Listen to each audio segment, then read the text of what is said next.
आज की रिएक्शन है हमारी पिनाकोल पिनाकोलोन रीअरेंजमेंट। पिनाकोलोन रीअरेंजमेंट में पिनाकोल जो है पिनाकोलोन में चेंज होता है। हमारे पास ये मॉलिक्यूल है कार्बन कार्बन, इसमें methyl methyl methyl methyl OH OH। देखो सिमेट्रिकल मॉलिक्यूल है। इसका लेफ्ट हाफ जो है बिल्कुल राइट हाफ की तरह ही है, डिट्टो सेम है ये। This is pinacol. अगर हम एसिड की प्रेजेंस में हीट करते हैं और वाटर रिमूव होता है इस मॉलिक्यूल में से, तो बनता है हमारे पास पिनाकोलोन। तो मैकेनिज्म अगर हम देखें इसका क्या है, पिनाकोल लिया हमने, देखो ये बिल्कुल सिमेट्रिकल मॉलिक्यूल है। हमने एसिड डाला इसमें, चाहे ये OH इस प्रोटॉन को पिक कर ले, चाहे ये OH इस प्रोटॉन को पिक कर ले, कोई डिफरेंस नहीं है। आप किसी से भी अटैक करवा सकते हो क्योंकि ये मॉलिक्यूल बिल्कुल सिमेट्रिकल है। तो इसका हमने अटैक शो कर दिया। यहाँ पे इस पे आ जाएगा, प्रोटॉन ऐड हो जाएगा इस ऑक्सीजन पे, तो इस ऑक्सीजन पे आ जाएगा पॉजिटिव चार्ज। देखो इस ऑक्सीजन पे है पॉजिटिव चार्ज। अब यहाँ से वाटर रिमूव होगा, वाटर बाहर जाएगा, तो इस कार्बन पे क्या आ जाएगा, पॉजिटिव चार्ज, क्योंकि ये दोनों के दोनों इलेक्ट्रॉन अपने साथ ले गया, तो इस कार्बन पे आ गया पॉजिटिव चार्ज। अब इस कार्बन वाला साथ वाला ग्रुप एक माइग्रेट होगा। अब इसमें भी कोई कंफ्यूजन नहीं है, ये भी मिथाइल है ये भी मिथाइल है, तो दोनों में से कोई भी माइग्रेट करवा दो।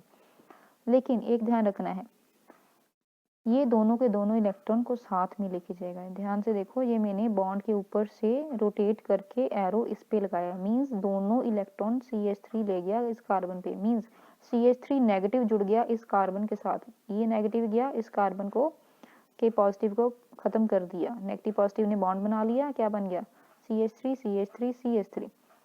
अगर ये दोनों इलेक्ट्रॉन अपने साथ ले गया तो इस कार्बन पे क्या आ जाएगा, पॉजिटिव चार्ज। अब इसका पॉजिटिव चार्ज खत्म करना है, तो हमने यहाँ से H पॉजिटिव बाहर रिमूव कर दिया, तो इस ऑक्सीजन पे आ जाएगा नेगेटिव चार्ज। तो ये नेगेटिव एंड ये पॉजिटिव मिलके क्या बना देंगे, डबल बॉन्ड। चाहे डायरेक्ट ऐसे लिख देते हैं कि ये बॉन्ड यहाँ पे शिफ्ट और ये माइनस प्रोटॉन बाहर, तो C double bond O CH3 C CH3 CH3 CH3। तो दिस इज पिनाकोलोन। सिंपल है ये बिल्कुल रिएक्शन। लेकिन एक चीज़ और है कि ये रिएक्शन जब होती है, ये स्टेप जब होता है, तो इसमें एक ट्रांजिशन स्टेट बनती है। ये तो कार्बोकेटाइन था हमारा इंटरमीडिएट, ये है इंटरमीडिएट, ये है ट्रांजिशन स्टेट।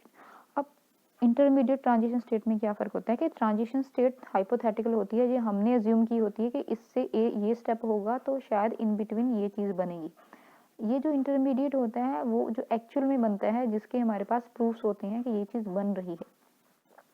ट्रांजिशन स्टेट का कभी प्रूफ नहीं होता, ये हमने अज्यूम की होती है कि ये चीज़ बनेगी। अब इससे ये चीज़ बनती है, तो एक ट्रांजिशन स्टेट बनती है। कैसे, ये CH3 नेगेटिव माइग्रेट हो रहा है इस कार्बन पे, मीन्स यहाँ से बॉन्ड ब्रेक होना शुरू होगा, साथ में ही ये बॉन्ड फॉर्मेशन शुरू हो जाएगी। यहाँ से देखो पार्शियल बॉन्ड ब्रेक हो रहा है, और यहाँ पे partial bond means bond formation इस कार्बन पे हो रही है। अब इस कार्बन पे पॉजिटिव था, उसके बाद इस कार्बन पे पॉजिटिव आएगा, तो इसमें क्या है, इस पे भी पॉजिटिव शो करना है, इस पे भी पॉजिटिव शो करना है, लेकिन पार्शियल फॉर्म में, क्योंकि पहले इस कार्बन पे पॉजिटिव था, बाद में इस पे पॉजिटिव है, तो दोनों कार्बन पे पॉजिटिव विद पार्शियल साइन। कुछ पॉजिटिव करेक्टर इसमें आ जाएगा, कुछ पॉजिटिव करेक्टर इसमें आ जाएगा, और CH3 का बॉन्ड यहाँ से, CH3 नेगेटिव ब्रेक हुआ था यहाँ से, और प्रॉपर ब्रेक नहीं हुआ, प्रॉपर ही फॉर्मेशन नहीं हुई, तो इस पे भी स्लाइट नेगेटिव चार्ज एग्जिस्ट करेगा।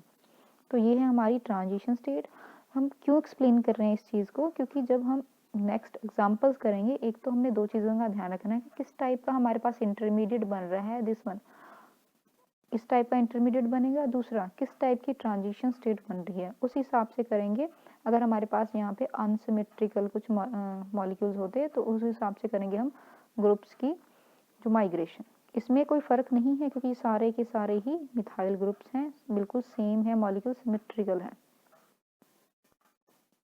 अगर ये हमने एग्जांपल ली, देखो पिनाकोल नहीं लिया हमने, क्या किया, ये भी CH3, तो इस कार्बन पे दो फिनाइल ग्रुप्स ले लिए। पिनाकोल में क्या था, यहाँ भी CH3 था, यहाँ पे भी CH3 था। अब हमारे पास दो पॉसिबिलिटी हैं, अगर प्रोटॉन आएगा एसिड का, या तो ये वाला जो है OH ये पिक कर लेगा, या फिर ये वाला OH ये पिक कर सकता है। अगर इस ऑक्सीजन ने प्रोटॉन पिक किया, तो इस ऑक्सीजन पे आएगा पॉजिटिव चार्ज, यहाँ से वाटर रिमूव करेंगे तो इस कार्बन पे आ जाएगा पॉजिटिव चार्ज, तो कार्बोकेटाइन इस कार्बन पे बनेगा। सेकंड पॉसिबिलिटी क्या है हमारे पास, कि ये वाला OH प्रोटॉन पिक करे, फिर वाटर रिमूव करे, उसके बाद जब वाटर रिमूव होगा तो हमारे पास क्या बन जाएगा, इस कार्बन पे पॉजिटिव चार्ज। अब देखो ध्यान से, ये कार्बन, ये कार्बोकेटाइन और ये कार्बोकेटाइन, पॉसिबिलिटी किसकी ज़्यादा है दोनों में से? इस कार्बोकेटाइन की। क्यों? क्योंकि ये रेजोनेंस स्टेबलाइज्ड है, क्योंकि इसका पॉजिटिव चार्ज अगर इस कार्बन पे पॉजिटिव है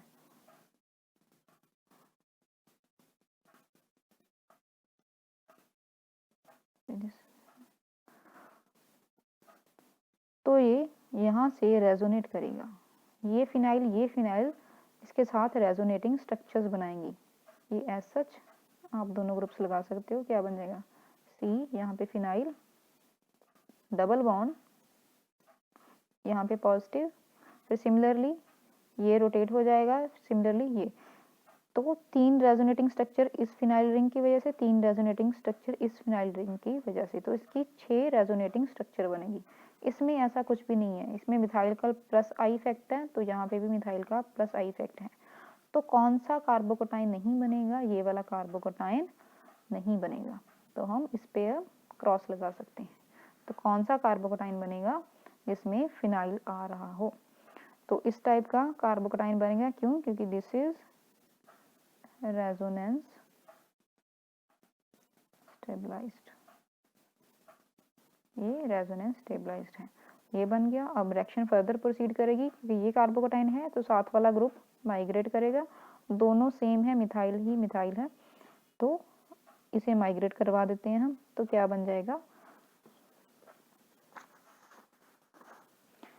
इस कार्बन पे मिथाइल, फिनाइल, फिनाइल, तो इस कार्बन पे आ जाएगा अब पॉजिटिव चार्ज, फिर यहाँ से प्रोटॉन बाहर निकल जाएगा। तो C double bond O, CH3, C, CH3, phenyl, phenyl. तो ये होगा हमारे पास फाइनल प्रोडक्ट। तो ये वाला प्रोडक्ट जो हमने सोचा था, ये वाला प्रोडक्ट नहीं बनेगा, क्योंकि ये फर्स्ट स्टेप ही नहीं होगा, क्योंकि ये कार्बोकेटाइन स्टेबल नहीं, रेजोनेंस स्टेबलाइज्ड नहीं है। अब ये तो था फिनाइल। अगर मेरे पास यहाँ पे फिनाइल नहीं होता, C2H5 होता, इथाइल ग्रुप होता, तो यहाँ पे क्या आ जाता है मेरे पास? C2H5, C2H5। तो हमने वो कार्बोकेटाइन बनाना है जिसपे ज़्यादा इलेक्ट्रॉन डोनेटिंग ग्रुप्स लगे हों। आपको ये ध्यान रखना है कि आपने ये जो कार्बोकेटाइन बनाया है, कार्बोकेटाइन, उसकी स्टेबिलिटी को ध्यान में रखना है। बस सिंपल ये करना है आपने। जो ज़्यादा स्टेबल कार्बोकेटाइन है वही बनेगा। हाँ, कुछ अगर इस टाइप का आ रहा है कि इस पे कोई भी अल्काइल ग्रुप्स हैं, R डैश कुछ भी हो सकता है, और इस कार्बन पे फिनाइल है, इस साइड भी कुछ R ग्रुप है, अल्काइल ही है, तो एक फिनाइल रिंग तो है, वो 3 रेजोनेटिंग स्ट्रक्चर्स बनाएगी इसमें। तो अगर फिनाइल ग्रुप इस टाइप का इस साइड है, तो जिस पे फिनाइल लगा है उसका हमने कार्बोकेटाइन बनाना है। ये जो रिएक्शन की थी कि किस टाइप का कार्बोकेटाइन हमारे पास बनेगा, इस टाइप का या इस टाइप का, तो एक चीज़ ध्यान रखनी है कि जो कार्बोकेटाइन बना जिस कार्बन पे, उसके जो साथ वाली कार्बन है उसका ग्रुप माइग्रेट करेगा। तो देखने में लगता है, इस टाइप का लगता है कि मिथाइल माइग्रेट कर रहा है, फिनाइल माइग्रेट नहीं कर रहा, लेकिन रीज़न क्या है कि कार्बोकेटाइन नहीं बन रहा इस टाइप का, इस कार्बन पे कार्बोकेटाइन नहीं बन रहा, इस कार्बन में बन रहा है, इसकी वजह से मिथाइल ग्रुप शिफ्ट हो रहे हैं। तो हम कह सकते हैं कि मिथाइल का माइग्रेटरी एप्टीट्यूड ज़्यादा है in comparison to phenyl. Means methyl shift हो रहा है, फिनाइल शिफ्ट नहीं हो रहा है। बेसिक रीज़न तो क्या है कि कार्बोकेटाइन का, लेकिन अगर सिंपल लैंग्वेज में कहें कि माइग्रेटरी एप्टीट्यूड किसका ज़्यादा है,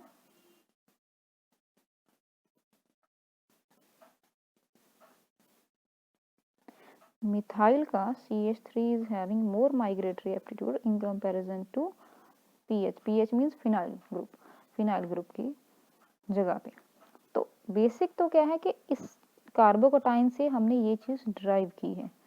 जो सिंपल, अगर आपको देखने से लगता है कि आप कौन सा ग्रुप शिफ्ट कर सकते हो, अगर आपने ये रिएक्शन देख ली तो आपको चाहे कार्बोकेटाइन का भी याद ना हो, तो आप सीधा कह सकते हो कि हाँ मिथाइल माइग्रेशन होगा, क्योंकि मिथाइल इजीली माइग्रेट हो जाता है इन कंपैरिजन टू फिनाइल। लेकिन मिथाइल क्यों माइग्रेट हो रहा है? क्योंकि इस कार्बन वाला जो कार्बोकेटाइन है वो बन रहा है, इस कार्बन पे कार्बोकेटाइन नहीं बन रहा है। आप डायरेक्ट भी कर सकते हो अगर आपको माइग्रेटरी एप्टीट्यूड याद रहे डिफरेंट ग्रुप्स का। जैसे कि इस मॉलिक्यूल में हम बात कर रहे हैं, जैसे इसमें क्या है, देखो वैसे तो मॉलिक्यूल बिल्कुल सिमेट्रिकल है, चाहे इस पे कार्बोकेटाइन बना दो चाहे इस पे कार्बोकेटाइन बना दो, बोथ आर बिल्कुल सेम, क्योंकि लेफ्ट हाफ जो है इस मॉलिक्यूल का, राइट हाफ बिल्कुल सेम है। ठीक है, तो चाहे मैंने इस पे बना दिया चाहे इस पे बना दिया, चलो सपोज करो इस कार्बन पे कार्बोकेटाइन बना दिया, इस कार्बन पे आ गया। अब हमारे पास ये ग्रुप्स जो हैं डिफरेंट है, अब कौन सा ग्रुप माइग्रेट करेगा? ये या ये सिंपल फिनाइल माइग्रेट करेगा या ये वाला।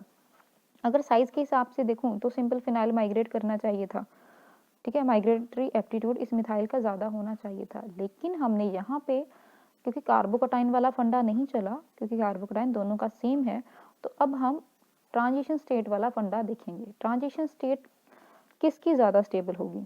अगर ये वाला ग्रुप माइग्रेट होगा जिसपे OCH3 ग्रुप लगा है, मिथॉक्सी ग्रुप लगा है इस फिनाइल पे, methoxy group means electron donating group, methoxy group होते हैं इलेक्ट्रॉन डोनेटिंग, उनका -I इफेक्ट जरूर होता है लेकिन +R इफेक्ट ज़्यादा होता है। मिथॉक्सी ग्रुप में, OCH3 ग्रुप में +R इफेक्ट डोमिनेट करता है -I को, ठीक है जी। और +R इफेक्ट कहाँ पे होता है? ऑर्थो एंड पैरा पोजीशन पे। और देखो ये पैरा पोजीशन पे ही हमारे पास OCH3 ग्रुप लगा हुआ है इसमें। तो अगर इसकी ट्रांजिशन स्टेट देखूं तो यहाँ से बॉन्ड फॉर्मेशन शुरू हो जाएगी क्योंकि इसने इस पे शिफ्ट होना है, यहाँ से बॉन्ड ब्रेकेज शुरू हो जाएगी, इस पे पार्शियल पॉजिटिव, इस पे भी पार्शियल पॉजिटिव और इस पे पार्शियल नेगेटिव, इस कार्बन पे नेगेटिव चार्ज। मीन्स ये जो ग्रुप माइग्रेट कर रहा है उसके पास इतने सफिशिएंट इलेक्ट्रॉन होने चाहिए कि इस कार्बन और इस कार्बन की इलेक्ट्रॉन डेफिशिएंसी को पूरा कर सके। इसमें इलेक्ट्रॉन डोनेटिंग ग्रुप कोई भी नहीं लगा है, और इन दोनों में अगर देखूं ये बेटर इलेक्ट्रॉन डोनेटिंग ग्रुप है in comparison to this simple phenyl ring. इस पे इलेक्ट्रॉन डोनेटिंग ग्रुप लगा है तो ये इलेक्ट्रॉन रिच ग्रुप है, इलेक्ट्रॉन रिच ग्रुप ज़्यादा माइग्रेट होगा in comparison to electron poor group, ठीक है। अगर यहीं पे Cl लगा होता, Cl होता या NO2 होता, सपोज करो मेरे पास क्या है NO2 और साथ में होता मेरे पास सिंपल फिनाइल, तो NO2 का -I होता है and minus he R, highly electron withdrawing group होता है NO2 हमारे पास। तो कभी भी ये NO2 वाला ग्रुप शिफ्ट नहीं होता। माइग्रेशन किसकी होती है उसमें? इस सिंपल फिनाइल ग्रुप की। हमने देखना है कि ज़्यादा इलेक्ट्रॉन डोनेटिंग ग्रुप कौन सा है, हमने वो माइग्रेट कराना है। अगर सारी फिनाइल लगी हैं, हमने फिनाइल के ऊपर कौन सा इलेक्ट्रॉन डोनेटिंग ग्रुप लगाया या इलेक्ट्रॉन विड्राइंग ग्रुप लगाया, हमने वो चेक करना है। देखो इसमें मिथॉक्सी, इसमें भी मिथॉक्सी, हमने माइग्रेशन लेकिन इन दो में से किसी एक की करवानी है। इस पे कोई भी इलेक्ट्रॉन डोनेटिंग ग्रुप नहीं लगा, इस पे लगा है तो ये माइग्रेट होगा, क्योंकि इस ट्रांजिशन स्टेट को ये माइग्रेटिंग ग्रुप ज़्यादा स्टेबलाइज करेगा। मीन्स इस कार्बन की इलेक्ट्रॉन डेफिशिएंसी एंड इस कार्बन की इलेक्ट्रॉन डेफिशिएंसी को, इलेक्ट्रोफिलिसिटी को ये जो इलेक्ट्रॉन रिच ग्रुप है वो पूरा करेगा। तो हम कह सकते हैं माइग्रेटरी एप्टीट्यूड कौन से ग्रुप का ज़्यादा होगा, जिसमें फिनाइल, अगर सिर्फ फिनाइल की बात कर रही हूँ मैं, इसमें मैं बाकी नहीं देख रही हूँ। देखो इसमें सारे के सारे फिनाइल ग्रुप्स हैं, मिथाइल वगैरह नहीं किया। अगर इसके साथ OCH3 होता और यहाँ पे CH3 होता तो CH3 माइग्रेट होता, ठीक है जी। तो चलो उसे हम छोड़ देते हैं, हम इसकी तरफ ध्यान देते हैं कि सारे फिनाइल ग्रुप्स हैं, सारे के सारे फिनाइल ग्रुप्स हैं, तो उसकी सब्स्टिट्यूशन देखनी है। अगर उस फिनाइल ग्रुप पे इलेक्ट्रॉन डोनेटिंग ग्रुप लगा हुआ है तो हमने वो ग्रुप माइग्रेट करवाना है दूसरी कार्बन पे, जैसे कि ये पैरा मिथॉक्सी फिनाइल, क्योंकि इसका +R इफेक्ट बहुत ज़्यादा होता है। फिर पैराटोलाइल, इसमें CH3 का सिर्फ +I इफेक्ट होगा, इसमें +R भी होगा, इसमें सिर्फ +I इफेक्ट है। इसमें क्या है, कुछ भी नहीं है, ना +I है ना -I है, इसमें क्या है -I। क्लोरीन का -R भी होता है लेकिन -I डोमिनेट करता है, इसका +R भी होता है क्योंकि इस पे 3 लोन पेयर भी होते हैं, लेकिन -I डोमिनेट करता है इसके +R को।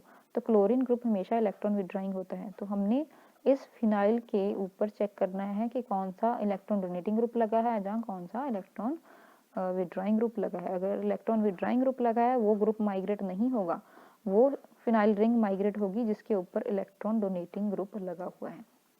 तो ये था हमारे पास माइग्रेटरी एप्टीट्यूड, अगर हमारे पास सारे के सारे ही फिनाइल रिंग्स प्रेजेंट हैं। अगर हाँ सिंपल फिनाइल और मिथाइल की बात करूँ तो माइग्रेटरी एप्टीट्यूड पहले तो हमने कार्बोकटाइन देखना है, उसकी स्टेबिलिटी, या फिर हमने देखना है कि फिनाइल या मिथाइल है तो उसमें मिथाइल ग्रुप इजीली माइग्रेट करता है इन कंपैरिजन टू फिनाइल।